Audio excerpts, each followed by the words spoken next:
Today on the Great White Shark Experience podcast, we have Justin McCarthy and Elton Polly, two of the most experienced shark boat skippers in Mossel Bay. Justin skipping the research vessel for Oceans Research and Elton skipping the cage diving boat for White Shark Africa. Both Justin and Elton have worked on multiple Great White Shark documentaries for some of the biggest broadcasters. Today we talk about Shark Week, the sharks, and some of the mishaps that have happened over the years.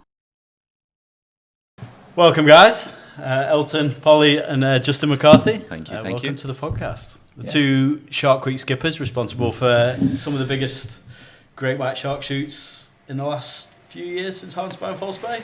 Yeah, been a couple of years now, I think. Yeah. I also nearly crashed into the island. Yeah. Remember that? It was at the end of Shark Week. Nearly killed about 10 of the main characters in one shot. Beginning and the end of Shark Week. Yeah. So have they always been coming to Mossel Bay, or is it just in recent years since Hans Bay? I think, since Hans Bay has been taking a knock with the White Sharks. So. I think we've probably always been second best Mossel Bay, and now not anymore. We got what we need now, what they need. So yeah. I remember, I think my first Shark Week myself was with Chris Fellows, Dickie Shivel. We did a night air jaws, which was pretty cool. I think it must have been about 2018, 2017. That was quite a good one. Yeah. When you came, we were already doing Shark Weeks, so I just missed the Michael Phelps shoot. Okay. And that was the one that everyone sort of looks back at. I think it had been about 2 years before that when we first started really doing proper Shark Weeks. So it's 2017, so it'll be 2016 around there. Yeah. So that's pretty incredible, right? To know that you've been part of like one of the biggest shows.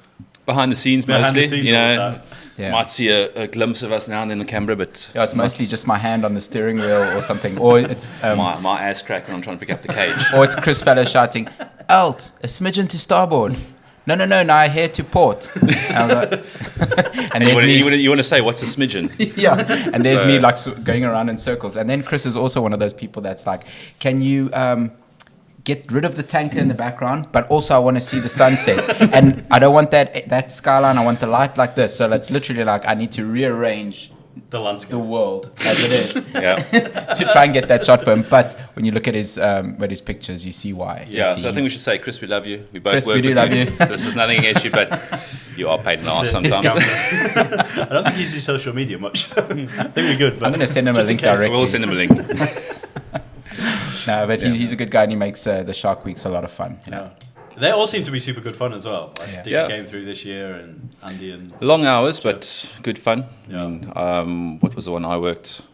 The Netflix Night on Earth. Have you done a Netflix? I never did that one. Yeah, that was this year? 2 years ago. 2 years ago. Yeah, so it was also breaching at night. So those were long hours. We had to be up before sunrise. You could only film at night, and then after sunset. So it was nocturnal hours. But your last shoot was also crazy hours. Like he was out 5 o'clock in the morning, already gone, and 9 o'clock not back yet, kind of thing. Yeah. They came back for like lunch breaks and stuff. But I think the first day of this last shoot was about 17 hours. Day number one. Yeah. So it was crazy. Just crazy hours, but it's worth it at the end. It's worth it for the shots, though, isn't it? Can I tell you what gets me every time?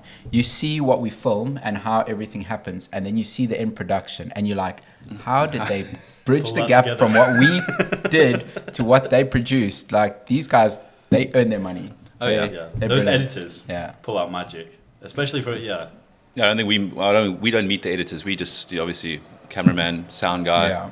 17 hours of like utter garbage, and then it's turned into this like incredibly polished. Can I tell you what I feel sorry for is the editors that have to collect all these memory cards and go through and decide what's going to be in the show and what's not, because we film literally for hours and hours and hours, and they make it like a 45-minute production. It's crazy.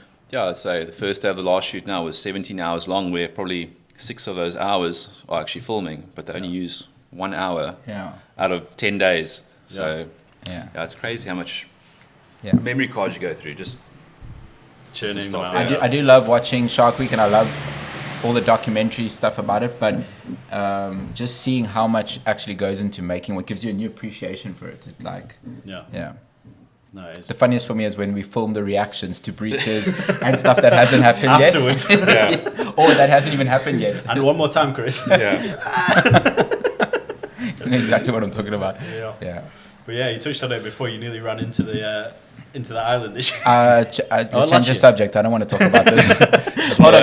Could there any liability issues come out of this? I'm glad the video is rolling right now. No, it was just one of those. We were heading out early in the morning. Like, it was really dark. First strike doesn't have the greatest visibility from the seat anyway. Plus, we were talking about breakfast, and Henu was standing there, and like Hunt. So there was a whole bunch of people, including, I think Ryan Johnson was also on that shoot. Everyone was standing around, heading out to the island, like kind of full speed. We needed to get there before the sun came up, and Tony was sitting up front. So I was like, okay, cool. Tony's watching, and I had my GPS all like zoomed in, and everything was just perfect. And at some point, as like out of the corner of my eye, I saw a light that just suddenly disappeared. And what it was is the light on the other side of the island. The island pretty much blocked out that light, and that's when I first like, what's going on here? And I like looked up, and then I was like, saw another light disappear, and I was like, I'm right next to the island, and I turned super hard quickly to starboard, and we missed the island, I think by about a meter. Tony comes like wandering in, and I was like, Tony, like what happened there? Like what did you? He's like, I thought you guys were doing it for the shoot. I wanted to say you were coming a bit close, but I was like, okay, well, we nearly died today. Yeah. Whole of Shark Week. Yeah. I can recount that story. Yeah. But look, what do? You drive a boat out onto Seal Island. Everyone falls over. All the equipment's damaged, and then the boat starts to sink or break apart. What do you do? Like, what do you tell those people in the pitch black when there's sharks everywhere? You're doing a breaching show. Yeah. It's like, guys, I seem to have made a little error. I might have crashed into a big rock. Go get cozy with the seals now. Yeah. We'll get picked up in about 3 hours when Christo wakes up. Do you think you could come and fetch us with Blue Pointer, please? Yeah, that's what I thought when you told me that story. I was like, I can imagine coming around the island in the morning with my crew and just seeing Elton and his crew sitting on the island next to the seals, like little fire going, toasting some marshmallows. Yeah, what always amazes me as well is you guys have to film at the same time, the same sharks breaching sometimes. Oh yeah, and have to keep each other out of shot. Yeah, so no, that happens quite a lot. So that's also, it's just down to the skippers. You got to respect each other at the end of the day. Talk on the radio. And luckily, since we've been doing it so long, I already know which lines he's going to go, and I know where he's been, so where he's going to go next. So that helps me like make my next course. So we like make our courses around each other without even having to phone it or radio and say, can you go this way? Can you go this way? We kind of like just know to keep out of each other's way. Which is cool. I suppose. And depends which film shoots you're working with, which guys are on the shoot. They've all got their own type of lines that they like to tow. You know, some of them want the island in the background. No one wants the tankers in the background, but everyone wants the island with the sun. Yeah. You know, so we look for the good light. It's definitely some crews easier to work with than others. I'm not going to name names. Yeah, definitely. I'm not going to mention any names either, but do you remember one person on the boat needed to light a cigarette? So he was looking for 2 spanners, which he could short out on the battery, and when the spark came from the short of the spanners, of the wrenches, he was going to light his cigarette from that. Can we take guesses? I don't know that story. Anyone who knows the Shark Week characters can guess who it was. There's one name thrown. I don't think you even take a guess. You can probably watch the clips back and see the person with the most frustration that's like gagging for a cigarette. And so he's walking around on the boat for like probably 3 hours looking for a lighter or matches, and then Mark does one of these like look, pull a 20 rand out my pocket. So, sorry, I had your lighter all this time. He's like, I thought he was going to knock me out. The look in his eyes. That was funny. But we've had some interesting times over the years. Yeah.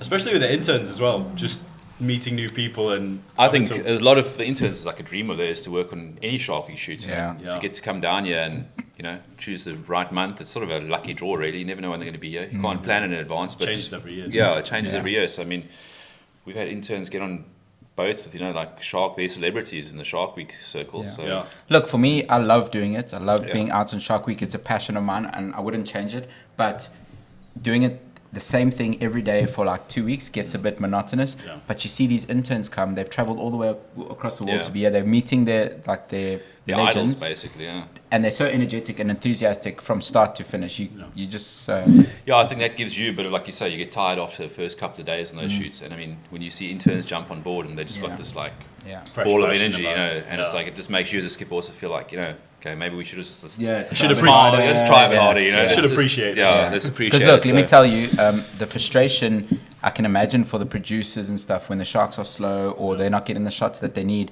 The frustration starts to mount, and everyone feels it on the boats because everyone's frustrated with everybody else, and like nobody's doing anything right. If you're not getting breaches, it's either you're going too fast, too slow, this decoy's too close, it's too far.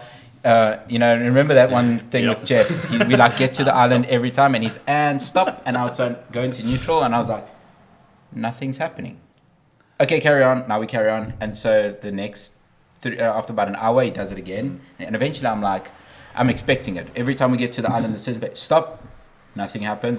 Until one day, on the last day, it's not the money shot. He's like, and stop, we stop, boom, this massive breach. Straight out of the water. And he called it right on the money. Yeah. I don't know how he did that. Jeff is a legend. Andy's just sat there going, are you talking to them? What? Yeah, I must say, I think that's one of my favourite crews. Is the Air Jaws? The Air Jaws guys. The Discovery crew, the Air Jaws crew. They all know what they're doing. They've been doing it long enough, yeah. And what's that guy with the yellow Crocs? Oh, goodness. Should we give him a shout out to him? He was the one who keeps talking about you nearly crashing into that island. Yeah, well, he was on the boat that day. He was the one that actually saw how close we were. The sound guy saw it, yeah? Yeah. Like, immediately he starts texting his wife and, like, asking about insurance policies and stuff like that. He's saying, I might not come home today. But yeah, he was back this year, so he was 2 weeks ago with me, so all Henu. Yeah. Comes every year. Yeah, and one of the nice things about the Shark Week is all the fellowship afterwards, going out and having a couple of beers with them. There's some hooligans, I must say. There are some hooligans. Proper hooligans out there, yeah. And some during the shoot as well. Yeah. Well, no, I mean during the shoot, yeah. Like, if we know tomorrow's a no-see day, don't expect us back before 3 a.m. There was the one day we were lifting the gear on and there's a few happy faces jumping on the boat. Yeah. That was did you go to bed last night? Quick shower on the boat. Quick shower on the boat. Yeah, well, obviously now to get into the port, they've started breathalyzing people, so you really need to make sure it's your day off. Yeah, you can't ask me. I know after this last shoot. Yeah. It's a bit of a testy year this year though, with the sharks a little slow, and in the last 5 days managed to pull it together just for the episode. Yeah. And chase port and starboard. Yeah. Well, you guys did that, yeah. Freaking orcas. Yeah, well, is that the time you chase him with wildcats? No, that was on the the film shoot, and Andy actually put a drone up right behind them. That was pretty cool. At least there's something out there. We might not be white sharks all the time, but we've got some interesting things happening in the bay now. Yeah. Orcas. Yeah. It has been a fascinating year, hasn't it? It's been a crazy year. I don't know. It's just been one of those, you just don't know what to expect. One day you have a shark, next day you got orcas. What's next? Yesterday we were out, we had so many humpback whales breaching at the point. I mean, probably 6 groups of them just constantly breaching for an hour. So see a lot of cool things out there, and things are changing, I think. Yeah. Clients are asking me, over the last year, is this normal, behavior? I was like, the only normal is there is no normal. Yeah. There's no normal. Everything's changing. Nothing's the same.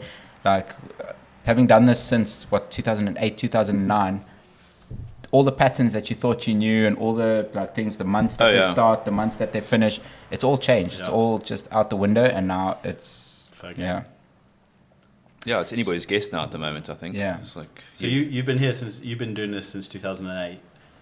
2008. Yeah, either 2008 or 2009 was when I first started helping out on the shark boats. But then 2010. I took a little bit of a break, but 2011 actually full-time employed by White Shark Africa, And how long have you been here, Justin? Working with on the shark boats, 2012, I think. I started a year after you. Yeah. And then I've been with Oceans Research ever since. Yeah. And you've just started your new... Yeah, a new venture. So I'm a subcontractor by Oceans Research now. So I'm a bit of a freelance skipper at the moment. So Supreme Marine. Supreme Marine, skipper's tickets. What else do we do? Oh, well, Elton's part of it as well, so you should know. Buoyancy certificates. Boat surveying. But mostly skipper's tickets, I think, at the moment. Yeah. And it's been good. Just finding other avenues and other ventures. Yeah, well, if the sharks keep a little slow. And then obviously December fishing charters. So that's coming up now. It's busy season. That's his real passion. That's my passion. Yeah. You did all the rest of it just to go fishing. I do all the rest just to go fishing. I mean. And I get paid to go fishing, which is good. Yeah. So what's that? So it's probably 10 years, and just over 10 years for you, really, isn't it? How much have you guys seen change over those years? It's. I mean, I guess every year is always different. But I must say that when I first started, I did notice a lot more big sharks. Yeah. Bigger sharks, like 3.5 meter plus. And I remember some days at the island having 25 sharks, and then when the helicopter flies over, they're like, we counted at least 40 around the boat. Obviously, it's hard for us to count 40 because you can't differentiate between all the sharks all the time. You can't see them all at the same time. And now we when we have 2 sharks around the boat, we throwing a party kind of thing. So I don't know if the shark numbers are actually declining, or is it maybe just the orcas that's chased them away? Moving areas or something. For a short term kind of thing, and maybe they're going to come back. And then in the back of your mind, and I guess on Christo and Craig's as well, and Enrico's, is are the sharks going to disappear for good? We're going to end up like the next Hans Bar, you know what I mean? Yeah, it's scary. I mean, like you said, I remember days of the interns. He was saying 25. I think the most we counted around the island is 27 sharks that we could almost see. Hold on. Oceans has got a both sides. Oceans, they count both sides of the shark. So we're changing this. You can just literally half the number, and that's how many sharks you'll see. Okay, it's on now. That's only our joke about White Shark Africa interns. Is like the second beer's just been opened. Yeah, it's fair game now. There's none left after this. But I think Mark's one after this. I think definitely a decline in sharks. That's what it seems like to me. I mean, it's just what's happening with them, where they're going. No one knows, I guess. People are trying to find out. It's easy to blame the orcas, though, isn't it? But so many different things: overfishing and moving areas and long lining and poaching and all these things. Yeah, has definitely changed, though. Even in the 5 years or so I've been coming, you can just see everything's different. Here's a question for both of you. You guys have obviously seen a handful of breaches each, probably more than anybody. What's the one breach that stands out, if any? Is there one breach that it was amazing, the biggest shark maybe, the highest jump, the most acrobatic? The one where I was filming and I covered the lens with my finger. The one you'll never able to show us. Hold on, I didn't say the story of your life. The ultimate fail. I don't know. I've had probably one in 2019. Just one of those epic reaches against the sunset, and just everything's lit up orange. And was it on a shoot or just? I think it was just a towing one. It was with the interns. It was one of my favourites. How about yours? What about you? I think last year was with Chris. I think, or 2 years ago with Chris, we had a double breach on a decoy. Literally. Wasn't that the one that they did on that the Air Jaws Olympics something? Yes, but then there was a breach that didn't show. It was basically just boom, and the shark landed, and wasn't 2 seconds later. I don't know if it was the same shark or a different shark, just hit the decoy again. So it was just quick 1-2, and full breaches. And that for me wasn't the prettiest, but I mean, it was just it just shows you how quickly it can move. Quick they can turn around, just hammer it again. So what's yours?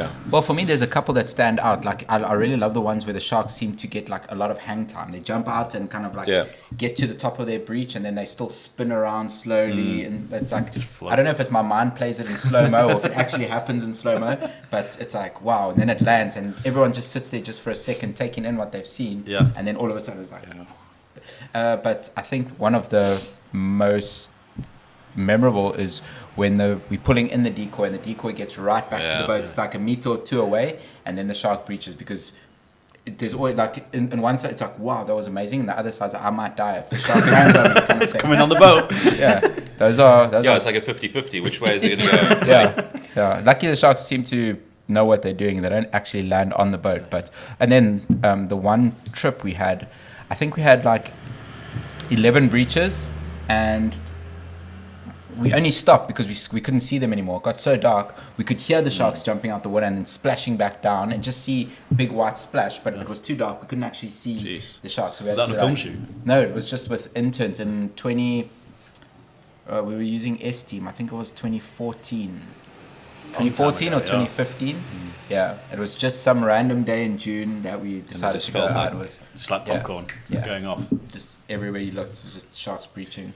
Oh, and then how many predations do you see at the same time? You've got some amazing predations on video as well. Well, I'm just sitting there waiting like for sharks to come around the cage. I'm like, oh, there's a seal, and I know there's 11 sharks around. Start filming, and next minute there's this explosion. Ripped. I always forget to film. That's mine. It's like I'll tell the interns, hey, look at the seal. It's gonna get chowed now. Like, idiot. Probably should have filmed that after it happened. If I can just find all my breaches and put them onto my YouTube, I'll be a rich man. Gonna be winning. Where are they? Just all over the place. They're on my YouTube, so everyone check out my YouTube. Elton Polly. When's Justin starting his YouTube?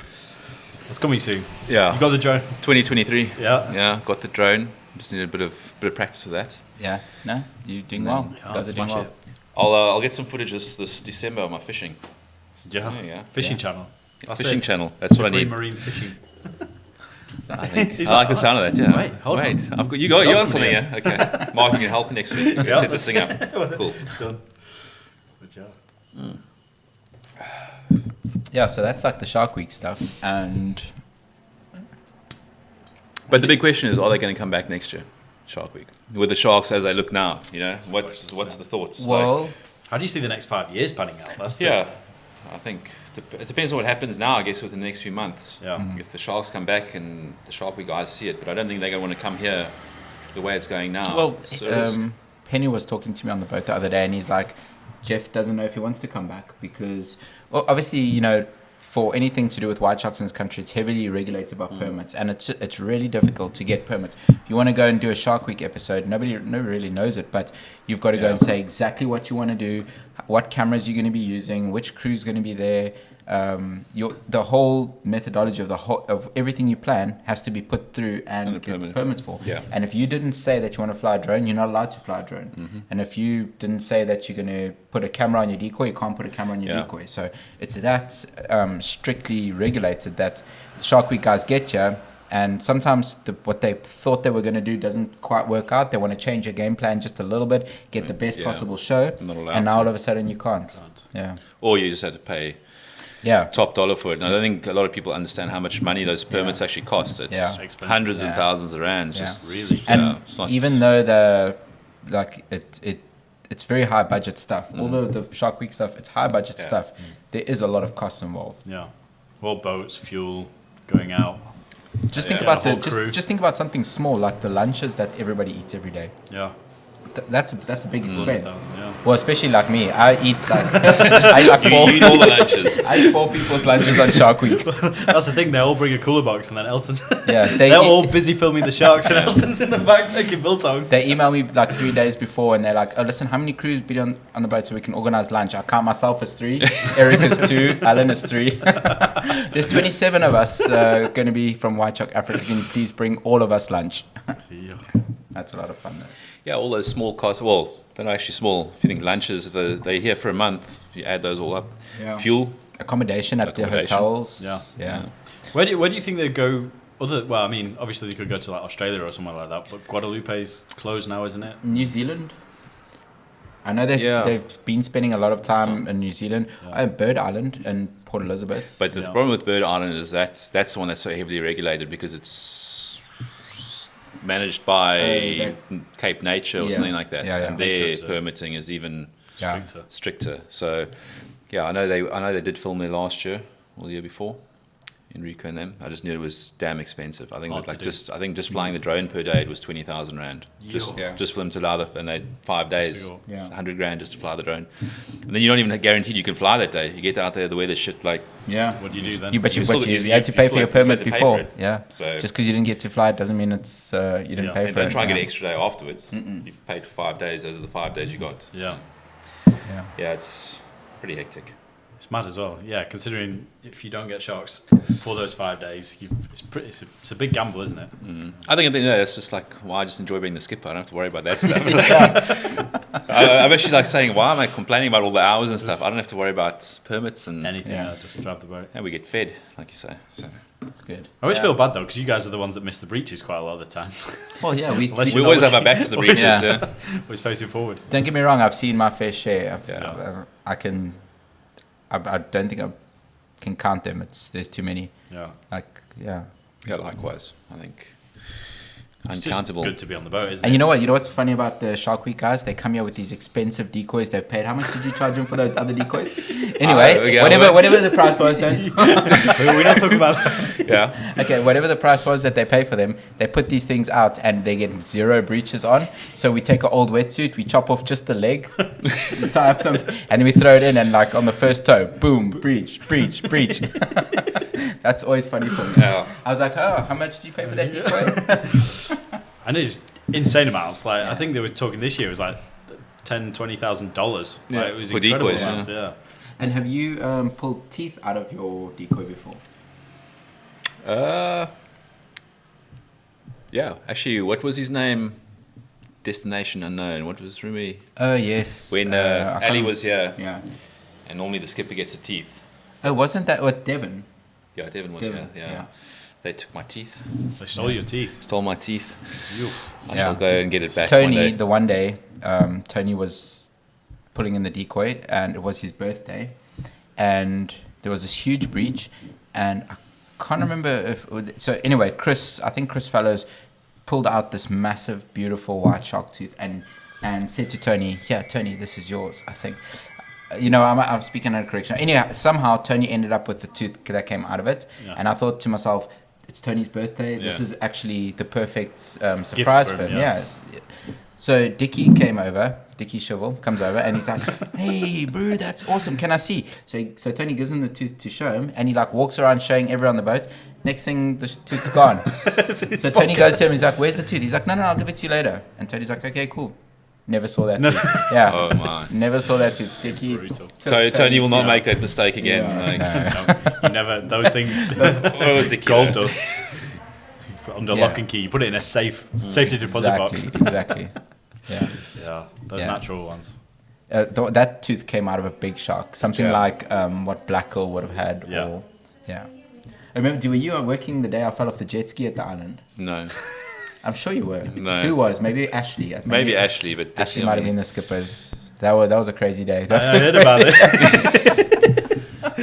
Go on, you've got to tell the story now. Well, the thing is, I like talking about the teeth. That's what reminded me, because like, that's all I can think about. On that day, when I landed under the water and I closed my eyes, I saw teeth like that right in front of me, and I was like, I'm too young to die. I was at that point. What actually happened? Full story, right? Full story. Okay, so I bought a jet ski from a friend. Another friend of mine had a jet ski as well, so we decided we'll go and launch our jet skis together. It was my day off from the shark boat. Launch our jet skis, we played around at Santos. Then I saw the white shark boat come out, and they went and proceeded to anchor and start chumming. The Oceans Research boat, same thing, kind of at the island. So I said to my friend, let's go over and let's just go and check it out, and maybe like do a power turn and a spray and ski and all that. But I didn't really know how to ride a jet ski at that point. So we go tearing off down to the island, and I think to myself, okay, cool, all the interns are on there. They're going to see where my jet ski is. I'm going to be really cool. I'm going to go zooming up to them. I'm going to do a nice big power turn in front of them, like big spray and all that. So go full taps, I think. And that jet ski was like a turbocharged, supercharged, something, 1400. Really powerful, really quick jet ski. At about 100 kilometers per hour, I tried to do a power turn. It didn't work. So the side of the jet ski dug in. I got catapulted off the jet ski, and I did probably about 5 somersaults in the air, and I saw sky, water, sky, water, sky, water, sky, water, and then it was this big crash. Just foam everywhere. And I remember opening my eyes, looking underwater, and the viz was 0. The shark boats, we had already asked them, they had about 7 or 8 sharks around. Ooh. So right there in the water, there's these sharks that have seen this thing go zooming past, then this massive splash. Looks like a freaking seal trying to get away from another shark or something. And so I remember, like, it's fine. I'm just going to get out of the water really quickly. So I open my eyes and I come up to the surface, and the jet ski's kind of like drifted off in another direction. Lucky I had the kill switch in, so it didn't like ride away from me. And I look, and I've got probably like a 50-meter swim. 50-meter swim to get back to my jet ski. So I'd be shitting bricks. See those sharks? Yes. So, but then I thought to myself, you know what? By this time, they're probably going to be pulling up anchor, coming over to help me get me out of the water as quickly as possible. Everyone should be like now. everyone had their phones out. Everyone was like filming me, going like, predation, come on, black girl, come on, speckles. I was like, oh my God. So I swim and I get back to the jet ski. It's got this funny little step at the back. I don't know if you've seen them. You can like lower the step down, and you can climb out. I didn't need that. I breached out of the water, full Polaris breach, landed on the jet ski at the thing, and I took a deep breath, started the jet ski, and idled back into the board. And I think I sold the jet ski the next day. I was like, nope, not for me. Not for me. Not going to do that. Oh, there's been some definitely a few close calls over the years.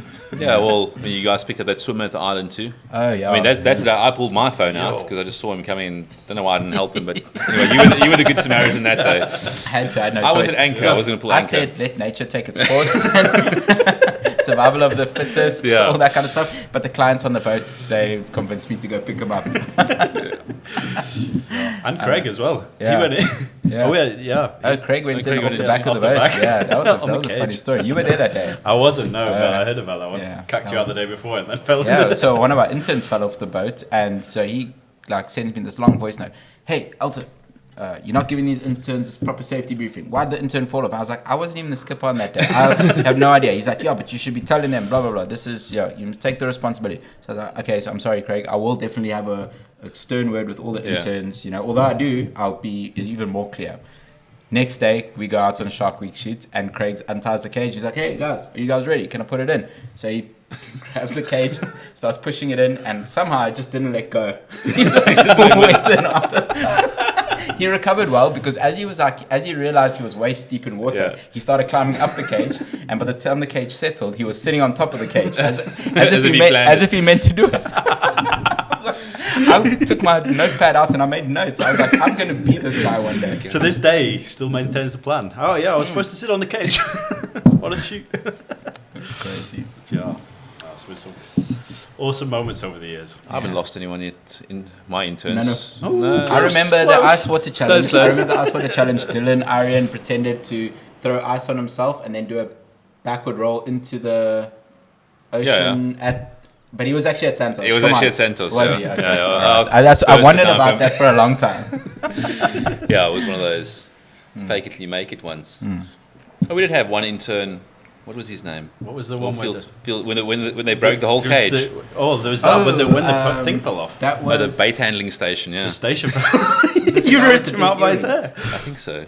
No. It wasn't Ashley, was it? No. It was that other guy, Jason. Yes. Yeah. Yeah. So he was standing on the bait handling platform on the port side of the boat, and we had it freshly welded. I'm not going to say who welded it.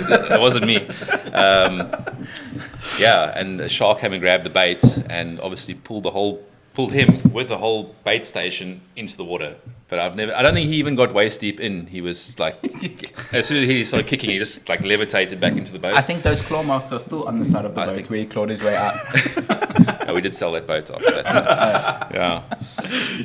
Came up by his hair, I think. Yeah. That was so funny. He was more worried about his cell phone than anything else. That's so funny. But I want to say thank you both for coming on, and it's been a good little session. We'll do it again, and you've got some interesting stories, both of you. Next time, boats. Yeah, boats. Yeah, easy to start with. For sure. Cheers, guys. Cheers. Thanks for having us. Cheers. Yeah.